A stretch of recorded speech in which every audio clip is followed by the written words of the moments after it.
Dans l'histoire du football, peu d'objets ont autant fait parler d'eux que le premier trophée de la Coupe du Monde.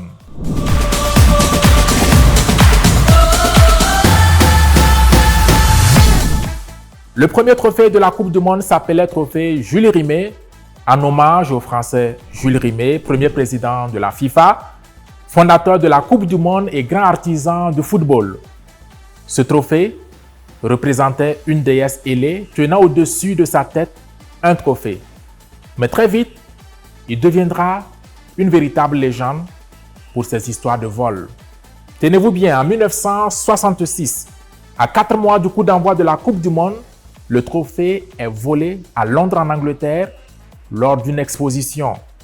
L'histoire choque le monde entier. Heureusement, il sera retrouvé une semaine plus tard dans un jardin au sud de Londres, emballé dans du papier journal par un chien appelé Pickless. Le chien reçoit une récompense à hauteur de 5 000 livres, environ 4 millions de francs CFA.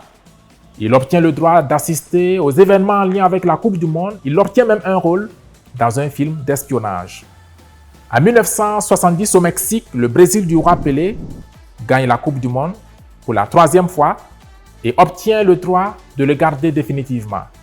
Mais l'histoire ne s'arrête pas là. 13 années plus tard, en 1983, le trophée est de nouveau volé, cette fois-ci au Brésil, au siège même de la Fédération brésilienne de football.